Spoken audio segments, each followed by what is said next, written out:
It's showtime!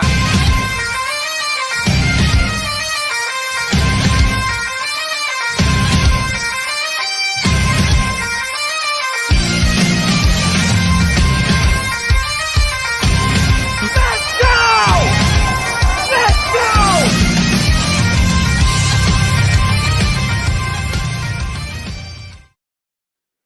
go!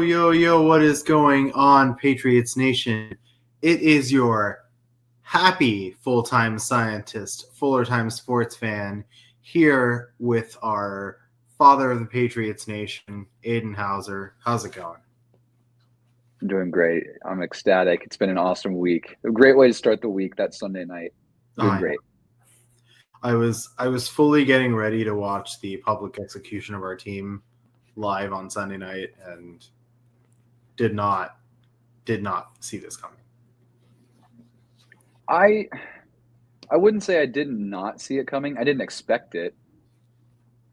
But I knew that we had a talented enough team to compete. It's just those stupid turnovers, and we finally, which is wild against a well-coached team, that we actually won the turnover battle is incredible. Right. No, I think it's a testament to the fact that we've gotten more opportunistic. We're taking advantage of the bigger moments. We have a competent coaching staff. Yes, it's crazy how much that changes things. Mm-hmm. You wouldn't think that having a real offensive mind coaching offense would make the offense better. Dude, I watched the after their little meeting in the locker room after the game, and I just had a big old grin on my face, and just the culture is just so different. Well, it just gives me so much adrenaline to see that. You're right. It's a completely different mood. It's just so much more excitement, and you're not, hopefully we're not only doing this 4 times a year. Right. I mean, we already have as many wins as we did last year, so that's already not quite. We one more left to match it. Do we have 4 last year? I thought we had 3. Yeah, because of that win against the Bills that cost us the #1 pick. I don't want to talk about that. I mean, we got Will Campbell, which is looking like the right pick still. I know. And hey, now we've won 2 straight against the Bills. That's awesome. Yeah, we got their number. They don't run the East anymore. We're only 1 game behind them right now. I know, and we're very thoroughly ahead of the other 2. I don't think wild card is for sure in the conversation with how weak that division is, but dare I say, there's a small chance we could. Oh, I had the thumbnail ready. That's perfect. I didn't even know. Is it crazy that we could win the East? Do you think we could win the East? I don't think it's out of the question. I mean, look, I think Buffalo is going to be a tough one to beat. I think right now where they have us is probably the fact that they're a little bit more consistent and able to do things on a week in and week out basis. Mm-hmm. But looking at our schedule, if we can beat the teams that we're supposed to beat and continue to play the way that we're playing, that second game against Buffalo might decide the division. Mm-hmm. But I mean, even looking at it, it's if we don't win division, all of these other so-called teams we looked at, who were wildcard teams last year, are not doing good. There's a clear shot to playoff status. Yes. I would even go so far as to say it feels more likely than not that we'll make the playoffs. Mm-hmm. And part of that has to do with the level that we're at and the fact that I look at this game and I feel amazing about it, but there's still a part of me that feels like there's so much more mm-hmm. that we can get out of this team. That Ramondre fumble was avoidable. There were some moments that we could have taken back. The running game has a lot of improvement to do. We had moments where we were a little bit too susceptible to the quarterback run game. And another thing too. Oh, keep going. Yeah, Dalton Kincaid really have a day, which worked out perfectly because I needed him to have a day for my fantasy team. So if that's why they did well, then sure. I was gonna say though, we need to get Kyle Williams on that field as a separator, because we haven't taken a lot of deep shots. May's been awesome in the intermediate, especially, which I feel is where Like that's the moneymaker in the league is like, can you throw like those intermediate over in the middle of the field and like deep outs, which May can. But like if we get that speedy guy who can kind of take off defenders, we can take some of those big shots like that. I feel like is when our offense is going to be like actually unlocked. Yeah, no, I agree, and I think like the 30+ yard passes that did work out, it was clear that the defenses aren't game planning for that right now, and so it gets them pretty off balance. I feel like we can take more advantage of that. It worked when we tried a lot of the times, and Drake showed the ability to do that, and receivers have shown the ability to keep up with it. So getting the vertical separation, I think, is that next step, and it's it's frustrating. I look at what Taekwon is doing in Kansas City, and I think goodness he could have been a good fit with Drake and a good offense. But I bet we have that potential on our team. We have Kyle Williams, and I think we're not we don't roll him out on the field enough. But when we do, we're not using him in the right way. We got to use him as that deep threat. So yeah, I think there's a lot more we can do there. Once we get our GOAT after Chisholm back, that'll also help. It's just has he been injured or has he been just a healthy scratch? I think he's been injured. Okay. But it's frustrating because I feel like I was looking for this to be the season that Demario Douglas would break out and go nuts. Hasn't happened that way. So it's time for us to give those reps to someone who's frankly more deserving and someone who hasn't gotten a chance yet. And so this is where Kyle Williams can really come and prove himself. Keishon Boutte continues to be consistent. We have a lot of consistency, but yeah, we just don't. The one thing that's missing is that downfield threat that we can just use to get chunk play after chunk play. Although Hunter Henry is taking care of the chunk plays all by himself these days. I love him. When we got him in free agency some years back, I think it was 5 years, maybe a little more. I was so excited because he was a guy I remember when coming out of the draft I really wanted us to get. Didn't happen, but he ended up coming here anyways after he left the Chargers, and he's awesome. Like he's not like the big play like huge name guy, but he very rarely makes mistakes. Yeah, no, I fully agree. So yeah, let's talk about what we liked from the game, and I changed it to 3 up 2 down because I don't think there's a point in us finding 6 things that we didn't like about the game. I don't have 6 things I didn't like about the game. I don't know if I have 2 things. I can probably find something. There's always weaknesses, but we must be critical. This is the Patriot way. Yes. So let's start with the downs so that we can finish with 2 ups. Okay. I think so. For me, one of the downs was just not getting the running game going at all. I feel like between the fact that Ramondre fumbled yet again, and yes, he had 2 touchdowns, but let's not pretend that he punched it in from 77 yards out. They were short touchdowns, and it's good that he was able to redeem himself, but that fumbling problem continues. Antonio Gibson, who was actually having quite a good game, unfortunately succumbs to an ACL injury. And for some reason, we're not giving Trayvon Henderson the carries he deserves. That's really my only gripe with Trayvon is his usage. He's doing just fine. But I do think whether it's a running back issue, getting more push in the center of the offensive line, which I do think is part of the issue, or just maybe being a little bit more creative with the way we use the run game. Like we have Drake May. He does well with scramble runs. I'd like to see more design runs for him.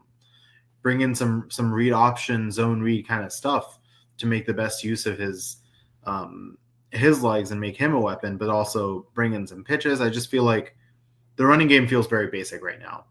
I mean, heck, we have Jack Westover lining up at fullback.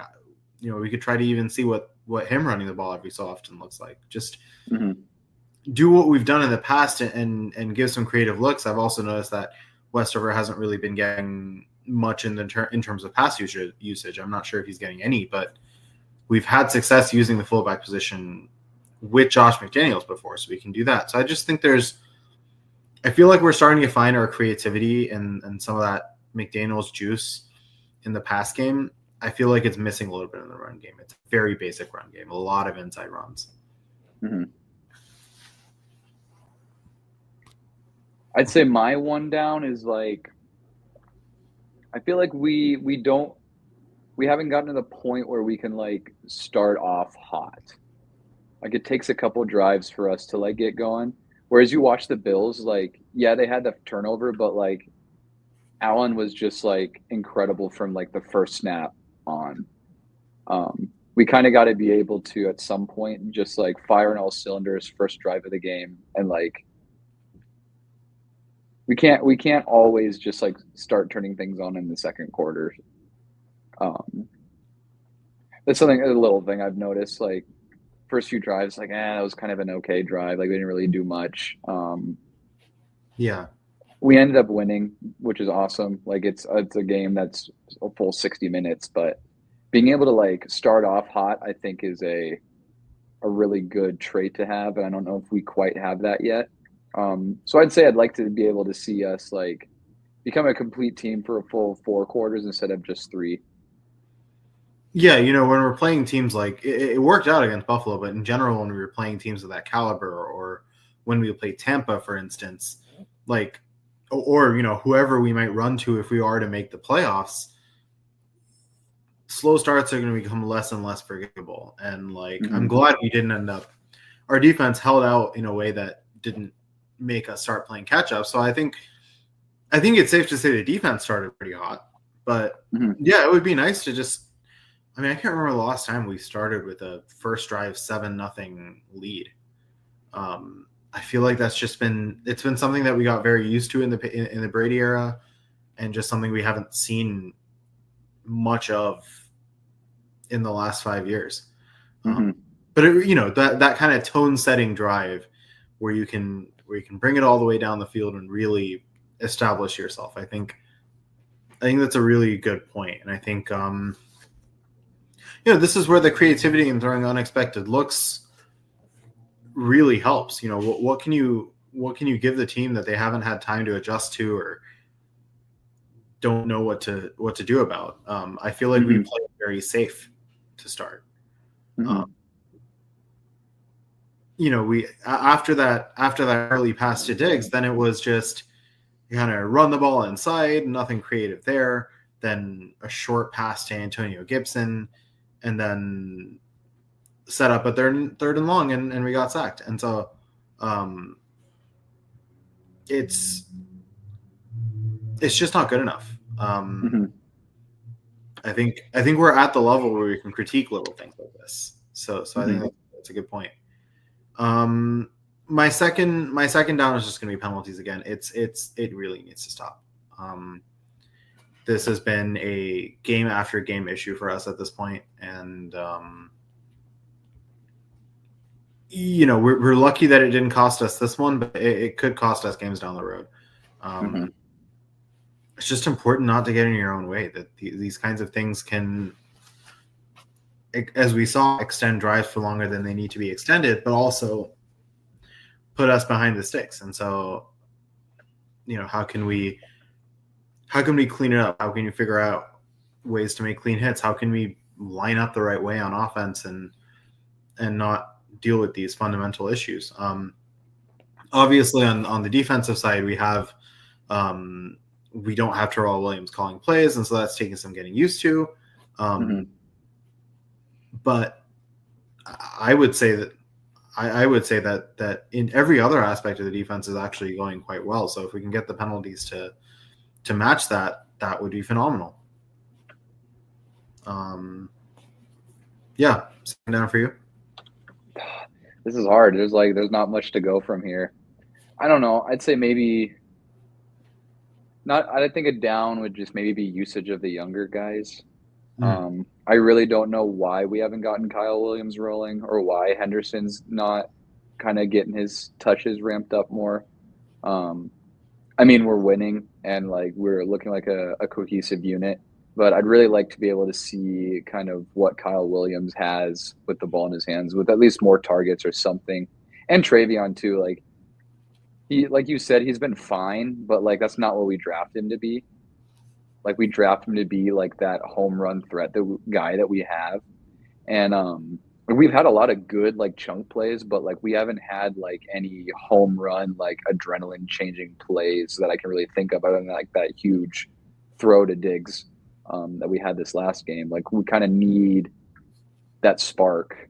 Like we've been good, but we need that guy that can just kind of out of nowhere just turn a small gain into like a 30-40 yarder. Yeah. Yeah, no, I completely agree. And I think, last year I understand why we were a little risk averse because Drake May was also very turnover prone. But he's not this year. There's a big difference between Drake May of last year and Drake May of this year. And I think he's given us enough data points and enough games where he has 0 or 1 interceptions where we can start to be a little bit more adventurous with the kind of plays we call for him. And, that play to Diggs is a perfect example of what we're capable of doing with him. And he's able to get them. Whenever we try things downfield, it works more often than not these days. And so, yeah, just be more adventurous with it. I think Henderson is a very versatile back, and we're using him in a very one-dimensional way. We know that he can run routes downfield. I'm surprised that we haven't made use of that skill set yet. I don't know if it's a matter of not being used to it, or is it literally Josh McDaniels hiding it? If it's the latter, then fine. But there are situations where we're going to need more Travion Henderson to be the versatile running back he is. And the more threats you establish for someone, the more powerful each of them become, because you can no longer just if the Patriots just show you inside runs 95% of the time, then you're going to get used to it and you know what's coming. Pitching, running it outside, doing more in the running back passing game, all that kind of stuff. Even some direct snaps, wildcats, whatever it takes. But whatever it takes to make defenses wonder what's coming next from the Patriots. Because on the running side of things, as I said earlier, I just don't think that unpredictability is there. And a downfield passing game is actually one of the things that's going to open up the running game. The more you can establish downfield threats, the more you can actually get the run going. And then there's a synergy. The more you get the run going, the more you can use the play action. I feel like because the run hasn't really flourished this year, we've had to take the hard route and not really make use of much play action because teams aren't going to bite it right now. So yeah, I mean, it's both a matter of calling better plays for the guys that we are putting on the field, and then also just making use of the talent we have. And if a guy like Mario Douglas, for instance, is going to continue to play the way he's playing, then make way for a Kyle Williams and actually use him as Kyle Williams is meant to be used. Games like the Saints game where honestly I think we are and should be a heavy favorite are opportunities to do a little bit of experimentation and try to find things that might work for you. And obviously, if things go awry, we have reliable things that we know have worked for us this season. But yeah, I fully agree on that. But enough with the downs. This is not a game. This is not a game where the downs outweigh the ups. So let's go to the ups. I'll have you go first. All right, I'm going to go – I don't think a lot of people will be talking about this, but I think Andy Borregales is, like, on the up and up. Going from missing 2 extra points in Miami to hitting I think it was 53 yards right up the middle, which honestly it probably would have been good from 63. Like, that was just just launched it. That was awesome. That like put a lot of confidence in me. I'm sure it did in him.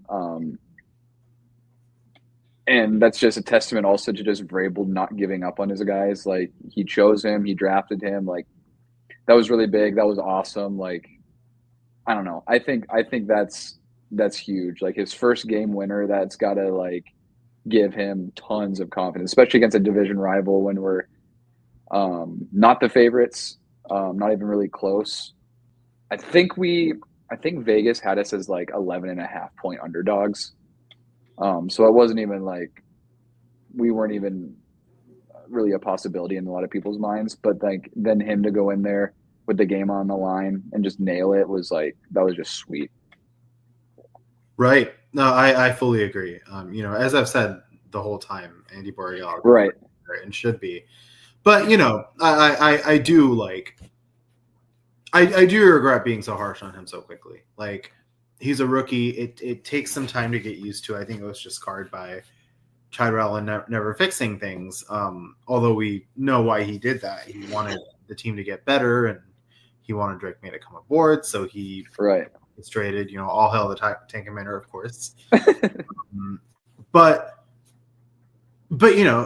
kicking is a very mental game. All of these guys pretty much have the leg to kick from like 60. So it's a question of, can you get in the right headspace in any environment? And Highmark Stadium is not an easy place to play, especially now that Buffalo is good and is getting the attention. This is a whiteout game. This was a clutch situation.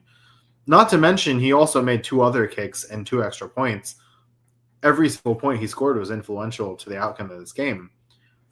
And really that Dolphins game's the last kick he's missed, right? He missed it. I think so. I don't. Raiders missed 2 extra points against the Dolphins. Made the field goal at the end to extend the lead to 6. Made both extra points against the Steelers. I think made all 6 extra points against the Panthers, and then was perfect in this game. So every made kick builds confidence, and I think I don't think what we saw yesterday from Andy was a fluke. I'm hoping not either. I mean, he was awesome in college. Like I think a lot of people were like, yeah, he's the top kicker. I don't really think there was much argument who the best kicker was. I mean, even we were talking about it like, yeah, I hope we get Borregales. Like, yeah. And I don't think a lot of people also out there like are like, I just don't think there's much argument like when who the best kicker is any given year. Like usually it's pretty much a consensus. Like this is the guy you want. Yeah. Yeah, absolutely. And I think it takes the NFL environment, the pressures associated with it, the longer extra points, all that takes some getting used to. So he's taken the time, gotten used to it, learned the hard way, and won a kicker competition in preseason. Like he's been through some adversity now, and I think he's a better player for it. So I'm looking forward to see what we can get from him. And heck, let's keep it in special teams because we've got 2 more downs to go. I mean, look, I know it's become a meme of this podcast, but genuinely, Bryce Behringer is having an incredible season so far. 3 out of 4 punts in the 20. The one that wasn't was like a 73-yard touchback. Yeah, that was insane. Yeah, like he's got the leg, he's got the accuracy. I mean, I feel like field position is a very underrated and important part of the game, and especially early on when the offense wasn't clicking, it was important to pin the Bills deep and make sure that they weren't able to take advantage of our stalled drives. He's been a vital piece all season in terms of really forcing their opponents to do it the hard way. If you're going to score against New England, you're going to have to do it from 80, 90 yards out. So looking forward to continuing to see that from him. Some of these playoff battles, if we do get to that stage, or some of the big stakes games late in the regular season, don't end up being offensive slugfests. They often end up being field position games where it's a big tactical battle. So having a good punter is a big part of that. And I think the special teams in general for me, we're doing a decent job on the kickoff returns, obviously, and the punt returns. And we haven't allowed anything crazy on that end either. It's been a while since we've muffed a punt or kick. Like we're doing what we need to. We're executing at a high level. Julian Ashby is continuing to long snap the ball longly. And tight spirals. Yeah, hasn't really messed anything up there. I'd love to see him throw the ball, but we'll see. Let's get a little crazy with it. But other than that, everything's going well in the special teams end of things. So important. Let's move on to the rest of the team. All right, I'm gonna just slowly ramp it up instead of just giving like the obvious. But yeah. I think Will Campbell did great. Offensive line's kind of one of those things. Like if you don't hear the player's name much, that's probably a good thing. But he kept Joey Bosa in check the whole game. I don't think Bosa really had I know he didn't have a sack, but really any pressures. But Will Campbell has been,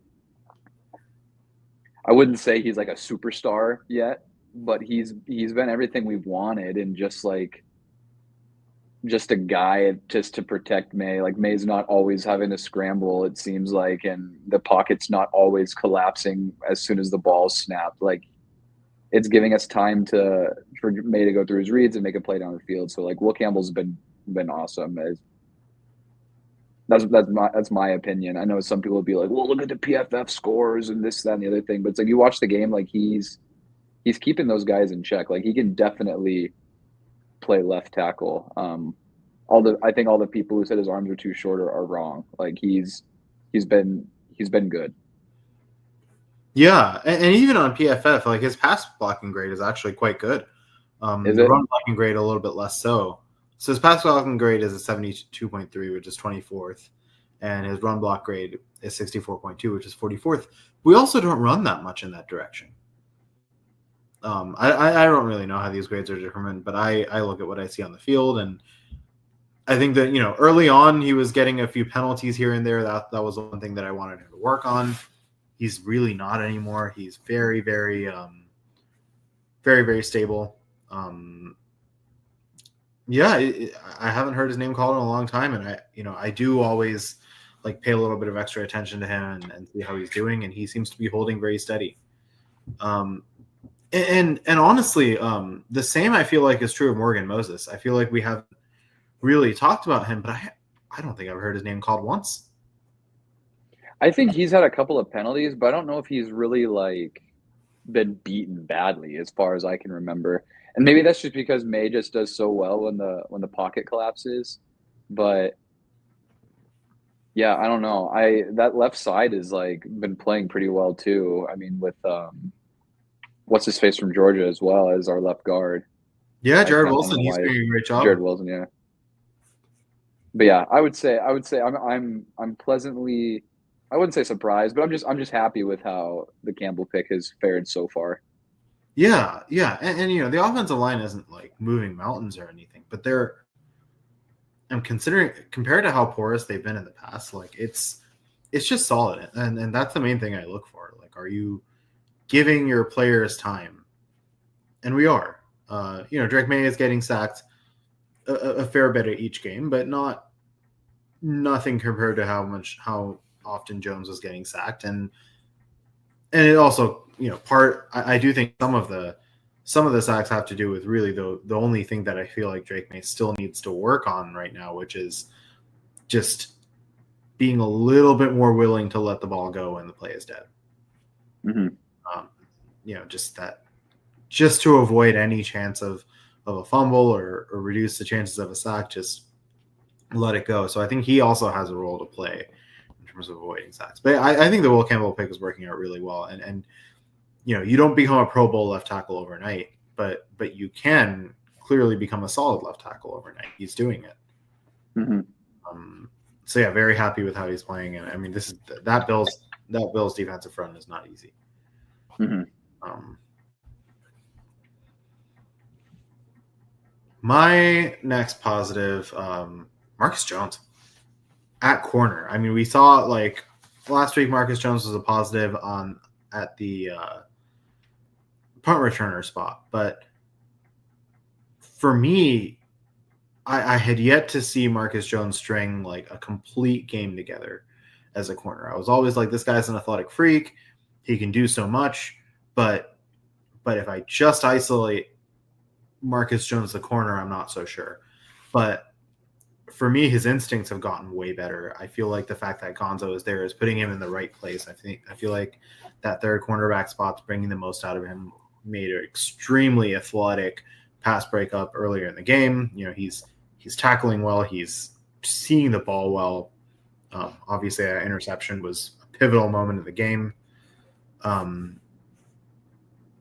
So he's doing really great things, and I feel like finally we have a complete unit in the secondary. It feels like. Mm-hmm. Yeah, I mean, it's like, yeah, we've always known he's been the electric punt returner, like putting us in great field position, but he was awesome on defense. He had that super athletic pass deflection. I can't remember who it was thrown to, but that was awesome. And then the pick, it's hard to pick Josh Allen. Very. So, I mean, the fact that he did it, I was like, I wasn't expecting Allen to like make a mistake, and he like baited him and picked him right off. It was awesome. No, it was extremely impressive. You know, I was watching Josh Allen's like press conference after the game, and he looked crestfallen. And it's been a while since our defense has been able to make a quarterback look that crestfallen. Mm-hmm. Hopefully Spencer Rattler next week will also be crestfallen. Let's ruin more quarterbacks' days. Yeah, absolutely. But yeah, I think he's getting better with each passing game. I feel like the secondary in general is getting better with each passing game. So very happy with what we're seeing from him and from the cornerbacks unit as a whole. You can take the obvious. My third pick. Can I lump some of them together? Is that going to mess you up? And now I don't know what you're going to say. Do it. I was just going to say my final. The big one is the May Diggs connection is a real thing. They both played awesome, but it's like anytime May was in trouble and needed a big play to happen, Diggs was there. He had that incredible toe drag catch on the sideline that was unreal. He had that deep shot that was unreal, and then that when May was about to get sacked, everyone thought he was going to, and he just flipped it off to Diggs for that 10-yard gain. That was unreal. Diggs isn't just getting like hyper targeted and just like falling down, but like when the ball's in his hands, like he looks fluid, he looks fast, like he looks every bit as good as he did when he was in Minnesota and even in Houston last year. So like I had concerns when we picked him up because it was like 31-year-old receiver off of an ACL tear, and we're giving him like a 3-year deal. Like, what could go wrong? He's looked awesome. The last two games especially. But this one was he made a lot of like incredible plays. No, I fully agree. I feel like that connection. I think I was saying last time we were on this pod that I want to see more out of Diggs, and he's doing exactly what we asked for. This was the number one receiver type of game that I wanted to see from Diggs. He showed abilities kind of in all facets. He was able to play well in a slot kind of role, but he was also able to get things going downfield. He's showing that he can kind of be a jack of all trades and hopefully a master of all of them as well. Reliable, but also explosive. So I'm really glad to see this, and I feel like this is a sign of good things to come. It's all about building that connection. I feel like this was that game that solidified that connection between Drake May and Stephon Diggs. And obviously, May, really mistake-free game. Not only did he not throw an interception, I didn't see much in the way of pick-worthy throws at all. I think he did a really good job playing a clean game, but also taking acceptable levels of risks. I'd like to see him sling it a little bit more in the next couple of games, but I think the onus for that goes on McDaniels, not him. I think he's doing what he's being told to do and more. And I also like to see us use him more in the design run games. He, again, like I said, he's doing well scrambling. I'd like to see more intentionality to it. We can make Drake May's running game be a little bit more meaningful. So little things to tweak, and then of course the thing I was saying about holding onto the ball too long. But we're at the point with Drake May that I didn't think we'd be at right now, where we can start nitpicking. Like when I'm finding things for Drake May to improve, I'm having to really work hard to think of them. And as much as it annoyed me that every single Drake May good play on Sunday was accompanied with Chris Collinsworth being like, "Oh, it's very Josh Allen like." It is quite Josh Allen like. There are a lot of resemblances there. I think he's showing that competitiveness, that fire as well. I think that's the other thing beyond just the football. He has this insatiable drive to win that you don't see out of many second-year quarterbacks.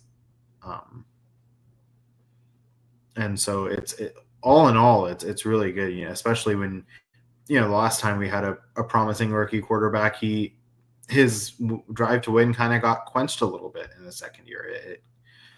But this is what happens when you surround a promising quarterback with a really good offensive coordinator. Frankly, who knows what Jones could have become had we done the same for him. But I think that I'm realizing that schism was good for both teams. Jones is playing really good football, and so is Drake. But I think this game brought Drake May up another tier, kind of in that tiers list of quarterbacks. He's knocking on the door of that elite tier. I don't think he's quite there yet, but he could be there sooner than we think. Right. My last up, Zach Kerr. Not many people will know that name, but he's our inside linebackers coach, and he's also the guy that is calling plays in the absence of Terrell Williams.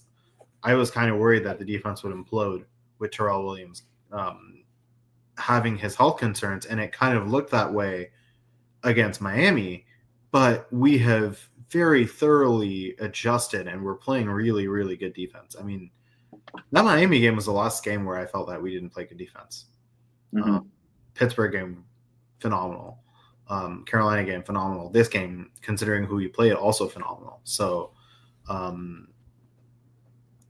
way to step up in a situation that we did not expect to happen. And I mean, obviously I want Terrell Williams to come back and get in really good health, but this is a potential defensive coordinator for us if we need him to be one. Right. He's established that synergy with Mike Vrabel, and I think he's doing a great job. Hopefully we can see more great things from him. Right. But as old Billy Boy would say, we're on to New Orleans. We've got our Week 6 game against the Saints. Very big change in difficulty, but not something you can take for granted. They left the winless column this week in a pretty complete game against Jackson Dart and the Giants, and probably the best game we've seen so far from Spencer Rattler.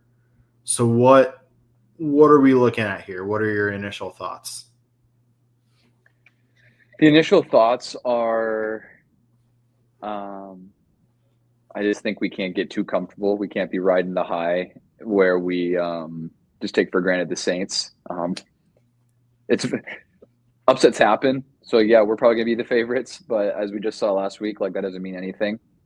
Any given Sunday. So I think the big thing that we'll need to do is the Saints, even though the guys are old, we just kind of gotta be aware of Cameron Jordan. I was about to say Jordan Cameron. I always get Jordan Cameron mixed up. We gotta be aware of Cameron Jordan, and is Demario Davis still on the team? I think he is. I think so, yeah. I mean, they're both older guys, but they're still both like really solid players. On that defensive front, there, kind of got to be aware of that. But I mean, as far as the offense goes, like I think really what we got to do is just kind of bottle up Spencer Rattler, which is gonna, I mean, not to like disrespect his game, be a little easier than Josh Allen. Just kind of take away some of those guys. Can't let the big plays happen, which we saw happen last week. I don't know if you're watching any of the game, but like Shaheed had a huge touchdown, so we can't get beat deep. But I think if we kind of force them to like take those, just I don't know, make them make hard plays, like actual NFL caliber plays, instead of just giving up big plays, will be the best thing that we can do in New Orleans. Yeah, I fully agree. I think, you know, I said this before the Pittsburgh game, and they didn't listen. But then I said it again before the Carolina game, and they did listen. When you're playing teams that are way worse than you on paper, it's all about playing a clean game. It's all about not making mistakes and making them beat you, which you'll find out that they really can't. You know, I think with the Saints, you have to watch out. Like they have a very good group of playmakers. As badly as they're playing right now, their playmakers are legit. Rattler is getting more and more comfortable. I don't think we can say too much from a win against the Giants, but he also has that ability with his legs a little bit. But he has a very good group to work with. Alvin Kamara is dangerous, both as a pass catcher and as a running back. Olave, of course, is a phenomenal wide receiver. Shaheed and Cooks, like that's a good group, and Juwan Johnson is a solid tight end. Like that's a really good group of playmakers. I'd reckon better than ours, to be perfectly honest. Mm-hmm. But they really struggle in the trenches. So I think for us, it's a matter of exploiting that offensive line that has struggled all season, and really making sure that Spencer Rattler doesn't have time to establish any kind of rapport with these playmakers. You can only do so much if the pocket is consistently occupied. And so I think a lot of onus will be on Harold Landry and Milton Williams and Christian Barmore and all these guys to disrupt things, really, really make life difficult. And then obviously the corners to continue doing what they're doing. You know, on offense, we can't be too one-dimensional. Let's also not forget that the Saints have Davon Godchaux. We know from his time in New England how good he can be. So they've definitely got some playmakers. I just don't think they have cohesion, and so it's about finding those weak spots and exploiting them, which I think we can do. But this is a team you have to game plan for. But that's not something I have to tell Mike Vrabel. He knows better than anyone. I think we've learned thoroughly from the experience in the Pittsburgh game. But yeah, I think like you said, avoiding those chunk plays, not turning the ball over, and avoiding too many penalties, and we shouldn't have too much of a problem. Mm-hmm. Yeah, I was looking at the New Orleans depth chart, and I'm like, I don't know how they're this bad with this many players, but it's all the non-stars are really bad. Mm-hmm. And it's just a matter, like, you shouldn't have Chris Olave, Rashid Shaheed, Brandon Cooks, and Juwan Johnson and Alvin Kamara and not have a ridiculously powerful offense. But there's just no stability in that line. And we know how disruptive our defensive line can be. And so this is where we can look forward to some interesting stuff. Also, don't let Taysom Hill do any weird trickery. Right, I know. I was just thinking about that. We don't need any like 3-touchdown game by Taysom Hill, passing, rushing, and receiving. I know. And we all know what he can do. We all know that he's not able to do it on a consistent basis. It happens every year, just not against us this week, please. Let's not forget that while he's on injured reserve, this is also the Jalen Polk revenge game. We don't need to talk about him anymore. He is on injured reserve, so I don't anticipate him making a shock return and doing anything of note. But yeah, what's your score prediction for this game? I think we win this pretty easily. I'll say 35-17 us. I mean, we can't forget that I'm sure the Saints are riding high as well, getting their first win since the middle of last year, I think. That was Spencer Rattler's first win ever as a starter in the league. That's nice. That is nice. And he won't get it. Hopefully he doesn't get a second, but they're also riding a little mini high as well. But I think we kind of keep the momentum going. And I think we do score 5 touchdowns. Yeah. I'm gonna go 34-14. Throw a couple Andy Borregales field goals in there. And I'm gonna do the bold prediction of saying we get a defensive touchdown. Ooh. Pick 6 or fumble recovery? Gonzo pick 6. He announces himself. Have we? I don't think we've had a defensive touchdown this year, have we? We've had. I don't think so. We had a punt return touchdown and a kick return touchdown. Yeah, but yeah, so it's time. It's the 6th game. I can't. We gotta establish ourselves on all 3 sides. And for good measure, fake punt. Let's do it. This is the week. Fake punt, and then we see Behringer throw the ball 70 yards downfield. That's right. Giving Drake May a close competition for his job. And then only to hear Chris Collinsworth go, that's very Mahomes-esque. Mahomie, yeah. Oh, no. Mahomie is the Tony Romo one. Mahomes-esque is probably. Yeah. That's just like Patrick Mahomes. Yeah. No, it's hard to not ride the high of like I mean, when was the last time we even played? Oh, I remember the last time we played on Sunday night. The week 2 Miami game in 2023 where like Cole Strange almost ran it for a first down. Extremely ugly game. A ragtag group of players that like most of them shouldn't have been on a roster. Yeah. So we availed ourselves quite nicely this time. For me, it went from I don't know why this game is on Sunday night to we're so back.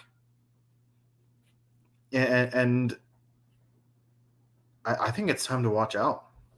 All those Patriot haters who are enjoying our demise, where the revenge tour has begun. And actually, like, interestingly, I feel like this is a bit of a revenge game for at least some of the people on the Patriots because our last 2 games against the Saints have been awful. I mean, I think Mac Jones' like 3rd game was I want to say a 27-13 loss against the Saints. I might be wrong about the score. And then the next year we lost 34-0 with some combination of Mac Jones and Bailey Zappi. I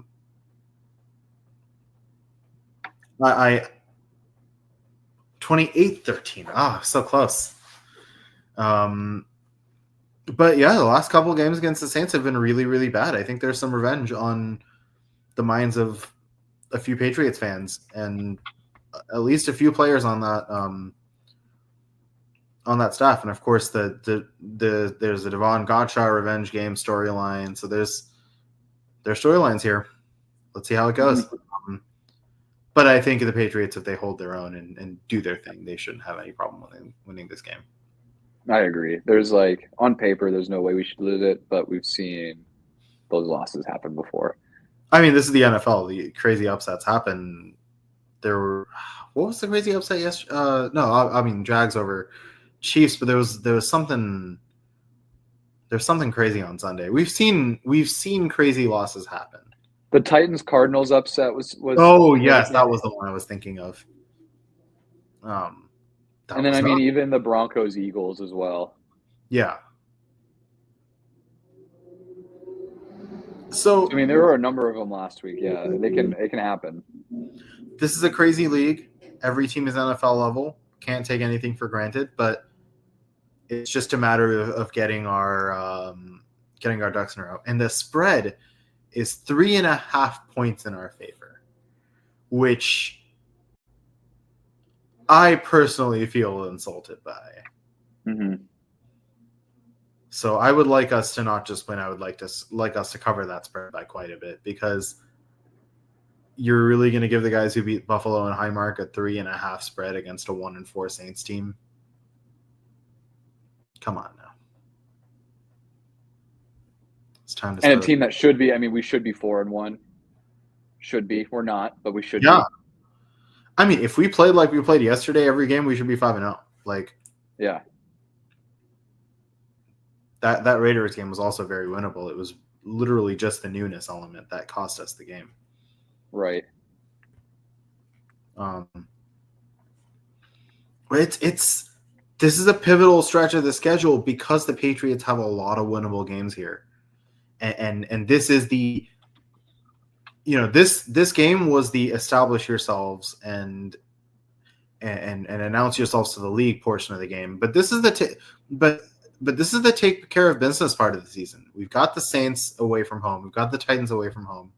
Titans are also just coming off being winless. We've got the Browns at home. We've got the Falcons at home. And then we've got the Bucks. So, and then we host the Jets.